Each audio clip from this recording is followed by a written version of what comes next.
So good morning. We had our water pump issue thing. We weren't getting any pressure, and then it was just turning off for like 5 to 8 minutes at a time, and then we would just have nothing. But Steph and Adam called somebody, and they came out and fixed it, and it was just a little switch on top, and I had just got out of the most glorious shower of consistent water pressure since I think we moved in. So I am very happy today. Very happy. It's wonderful. She's taking it too. Okay, first off, epic dance party going on in the car today. My phone is like busting out all of my favorites, and I'm kind of excited by that.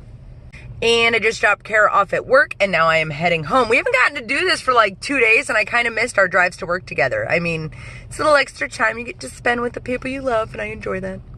Except for the fact that she biffed it in the shower last night and gave me a mini heart attack, and everything I knew about trauma just went directly out the window, and she was fine, but I'm like, oh no! And I was convinced she died, but she didn't die, and it wasn't that far of a fall. But, you know, the point is that it was terrifying. It was terrifying. Also, a dear sweet friend of the family, her dad had passed away this morning, so our thoughts and prayers are with her and her family. And I know we are all getting older at this point, and we're watching our parents go through things, and this sucks. And I just feel terrible for her family, and it's just, wow.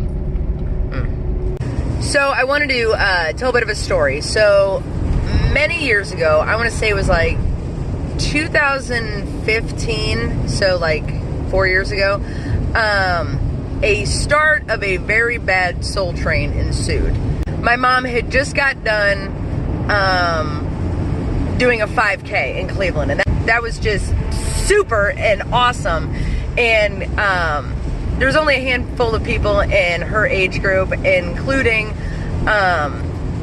some other family members, and I just thought it was incredible, and I love that they finished it. That just made my day. And she had her medal, and everything was wonderful. Well, whenever she finished, they were walking through Cleveland, and she stepped on a light that was sticking up, like that's in the sidewalk to kind of like, you know, like light up the area, I guess, and fell and broke her hip. And that was the beginning. It was just issues that we started to notice from then on out, and things were starting to go downhill, and her memory was slipping, and they usually say that things start snowballing, and that was kind of what happened. Now from here, my timeline gets a little bit sketchy, but Mom and Dad had bought a camper, and they were going to go traveling, and it was going to be awesome. And they started out in Cambridge, and my dad decided to go fishing, and he stepped out on a rock to get a little closer into the water, and he fell. And he ended up breaking his back in 2 places and broke 9 ribs. And then, because he was a nom, got himself up, walked back to the campsite that they were at. That was like a hot minute. Well, he walked to his car and then drove back to the campsite, and then sat down and told my mom, we need to call somebody.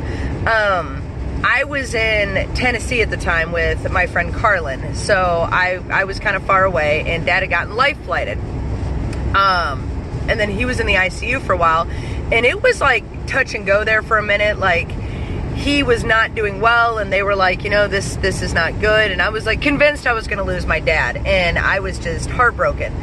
But he got better, and then he went into the nursing home to get better and to get his strength back, so technically rehab. And during that process, we didn't notice that Mom's memory was getting worse, that things were starting to go downhill. And suddenly it was like full blown, and she was still driving, and she was ending up driving on the wrong side of the street, and we didn't catch these things because we were very concerned about Dad and what was going on.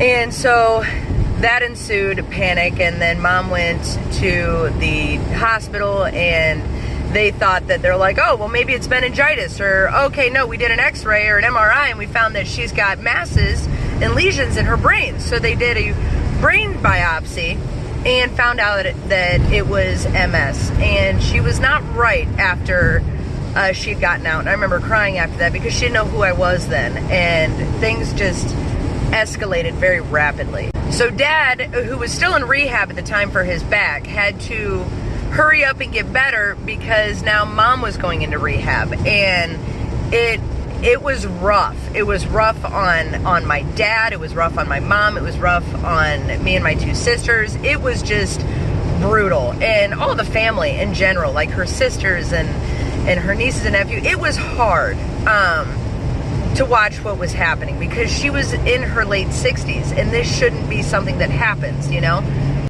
So then jumping ahead, Mom's feet didn't want to work right, and because the MS was kind of taking its toll, and Dad was trying, experimental medication, trying to just get her to be able to walk, but with the dementia and the MS, it was, we're going to have good days and bad days, but it could be either one, you know, it could be one or the other that causes the good or the bad day. And then she fell quite a few times. It was like, I used to joke that I spent every year of my birthday in the hospital, whether it be because of Dad growing up, because the man was always sick. And I think a lot of it had to do with Vietnam and Agent Orange and the amount of issues he was going through. And I still believe that our veterans do not get enough support for that. And so then we find ourselves in the ER again with Mom on my birthday. Because she had fallen and broken her collarbone, and that was another struggle in getting her through that. And then a year later she falls and breaks both of her upper arms, and that one was brutal. I mean, you take somebody who can barely walk, who uses her arms to get around and move around as much as possible, take that away. That one was rough. But then I want to say that was like a year ago now, or it's coming up on a year that had occurred, and she's doing much better now and with her arms. And then all of this starts occurring again, and she keeps getting UTIs, and because, you know, she's got bad kidneys, so things just keep snowballing even more. So that kind of brings you up to where we are today and what the last 4 years have been. And Dad, bless his heart, he has been doing everything in his power and everything he possibly and humanly can to try to keep Mom at home and give her medications and all these things and keep her safe and healthy and on top of himself, because he's got his own issues. And it's, at least they're not too far from specifically Steph and myself. Poor Sam, she lives a good distance away from them, but goes over there as much as she can. And it's hard. And I'm gone the majority of the week, so it's like I have the weekends, but I always worry and I always am concerned and I just worry about their well-being. And I'm like, is this what it was like for my parents with me growing up and getting a license and going out and doing all the things? Because I'm like, because now I feel your pain a little bit.